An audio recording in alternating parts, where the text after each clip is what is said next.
Assalamualaikum warahmatullahi wabarakatuh.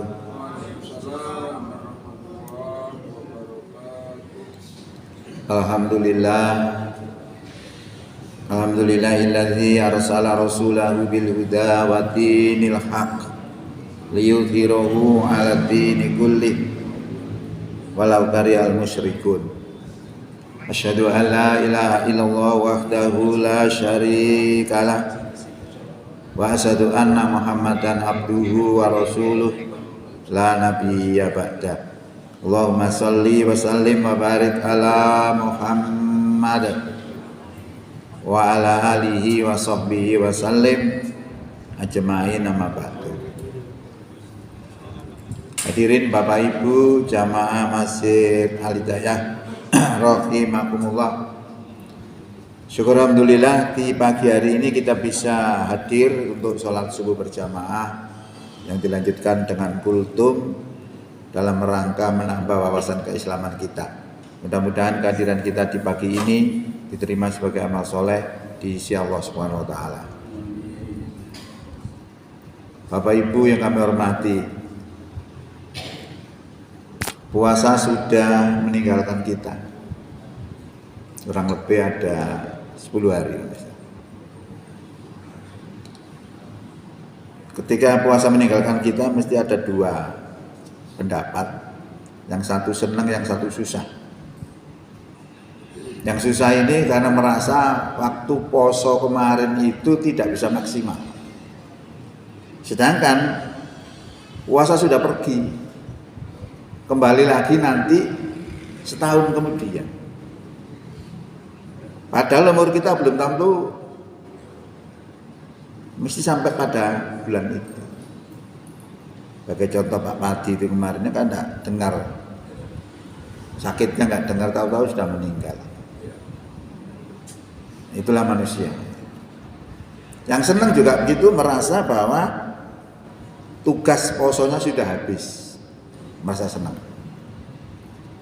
Nah, tapi hal yang penting adalah bagi kita masih ada kesempatan lagi yang namanya puasa 6 hari di bulan Syawal.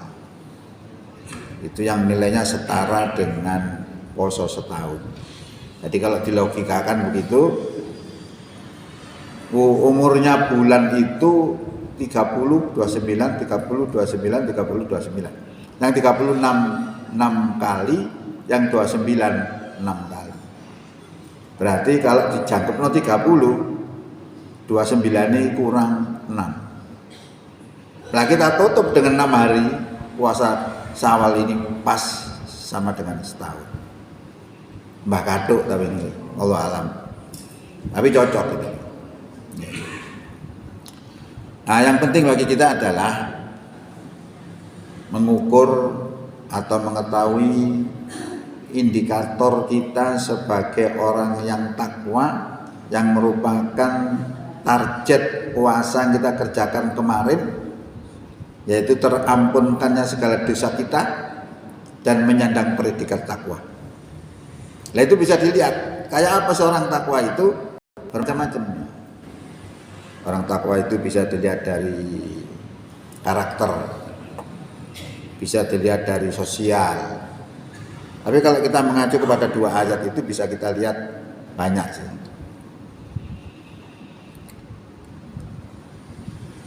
Orang bertakwa itu, kata Allah, yaitu alladzina yunfikuna fis-sarra wad-dharra wal kadhiminal ghaidha wal afina 'anil nas wallahu yuhibbul muhsinin. Walladzina idza fa'alu fahisatan aw dzalamu anfusahum dzakarullaha fastaghfaru li dzunubihim wa may yaghfiru dzunuba illallah wa lam yusirru ala ma fa'alu wa hum ya'lamun. Jadi indikator orang takwa itu nanti bisa kita ukur diri kita ini masuk enggak kriteria itu. Satu, bahwa orang takwa itu gemar sedekah. Karena situ dijelaskan orang takwa itu infak, membelanjakan hartanya baik dalam keadaan sempit ataupun dalam keadaan lapang. artinya gemar bersedekah. Yang kedua adalah menahan marah. Karena marah itu adalah merupakan nafsu yang ada pada diri manusia, itu nggak bisa hilang, tapi bisa ditahan. Nah, kalau itu tidak bisa ditahan, bisa jatuhnya kepada perbuatan dosa, seperti yang dilakukan oleh anak Nabi Adam, membunuh saudara kandungnya sendiri gara-gara marah karena mendapatkan istri yang kurang cantik. Sedangkan saudaranya yang dibunuh tadi, istrinya cantik, marah. Nah, karena kemarahan itu tidak bisa tertahan, akhirnya saudara kandungnya itu dibunuh sendiri. Itulah dosa anak Adam pertama yang dilakukan di dunia. Ini kalau orang beriman itu mampu menahan marah. Kemudian wal afina anin nas, suka memaafkan manusia. Kemudian yang lainnya, yang ketiga lagi adalah orang takwa itu ketika melakukan kesalahan, cirinya adalah zikir, ingat kepada Allah, lalu memohon ampun terhadap dosanya itu dan tidak meneruskan apa yang mereka perbuat. Jadi orang yang bertakwa itu bukan orang yang tidak pernah melakukan kesalahan. Tapi orang bertakwa itu ketika melakukan kesalahan cirinya seperti itu tadi. Beda dengan orang yang tidak takwa. Kalau melakukan kesalahan atau dosa itu bangga, dicerita-ceritakan kepada teman-temannya. Nah, ini orang beriman takwa itu seperti itu tadi. Jadi ada 6 item. Gemar bersedekah, mampu menahan marah, memaafkan manusia, kemudian berzikir, mohon ampun dan tidak meneruskan dosanya. Itu kurang lebih seperti itu. Tapi pada hari ini kami sampaikan satu saja, karena tidak mungkin kita sampaikan 6. Karena kita 6 itu sampai 1 jam. Satu saja, yang lainnya sudah kami video di dalam YouTube saya. Misalnya terkait ampunan, terkait dengan zikir, terkait dengan karakter orang iman takwa, terkait dengan yang memaafkan. Nah, ini saya sampaikan masalah dermawan. Dermawan ini adalah merupakan ibadah sosial. Nah, jadi Islam itu tidak berhubungan dengan Allah saja, tapi berhubungan dengan manusia, sesama manusia. Pada harta kita ada hak untuk orang lain yang harus dikeluarkan. Nah, kalau tidak dikeluarkan jadi masalah. Kalau misalnya kita tiap hari makan aja, itu tidak pernah BAB, apa yang terjadi? Pasti sakit. Nah, itu sama dengan itu. Kita tiap hari menerima rezeki, ada hak untuk dikeluarkan, kita tidak mengeluarkan, jadi masalah. Lah, kalau dikeluarkan itu luar biasa. Dahsyatnya itu luar biasa. Saking pentingnya masalah sedekah, infak, zakat dan sebagainya ini, sampai orang yang meninggal dunia itu menyesal getun, kena apa biyen ketika diperintah sedekah kok gak ngereken, bareng wis mati getun, kepingin duripno maneh, kepingin iso berinfak sehingga dia menjadi orang yang soleh. Nah, disebutkan oleh Allah dalam Quran itu surat 23, surat 63. Wa anfiqu mimma razaqnakum min qabli ayyatiya ahadakumul maut fa yaqula rabbi laula akhartani ila ajalin qarib fa asaddaqa wa akum minas sholihin wala yu'akhirullahu nafsan idza jaa ajaluha wallahu khabirum bima ta'malun. Berinfaklah kamu sekalian sebelum salah satu dari kalian kedatangan mati. Berarti kita masih hidup ini diperintahkan untuk infak. Infak itu kan belanja. Sedekah itu benar, membenarkan keimanan. Zakat itu mensucikan. Kalau zakat itu sebenarnya sedekah yang wajib. Kalau infak itu sedekah yang sunnah. Ya. Jadi Allah tadi perintahkan kepada kita orang mengaku beriman itu supaya menginfakkan hartanya sebelum kematian itu datang kepada kita. Kalau nanti kematian sudah datang kepada kita, kemudian kita mengabaikan perintah Allah itu, lalu kita menyesal. Sehingga kita bengok nanggone Allah, Robbi, Tuhan, laula akhartani ila ajalin qarib. Mengapa tidak engkau akhirkan saja kematian saya ini sampai waktu yang dekat? Fa asaddaqo wa aku minas sholihin. Maka aku bisa bersedekah dan aku menjadi orang yang soleh. Menyesal. Lalu Allah menjawab, wala yu'akhirullahu nafsan idza jaa ajaluha wallahu khabirum bima ta'malun. Sekali-kali Allah tidak akan mengakhirkan kematian seseorang itu apabila telah jatuh temponya. Nah, ini harus kita pahami bahwa kematian sudah dibatasi oleh Allah. Nah, maka perhatian tentang sedekah ini ternyata pentingnya luar biasa. Nah, sampai Rasulullah pernah mengatakan tentang dahsyatnya sedekah itu bisa menahan 70 bala. Kalau kita settingannya Allah atau kodoknya kita itu jangan oleh balak gitu.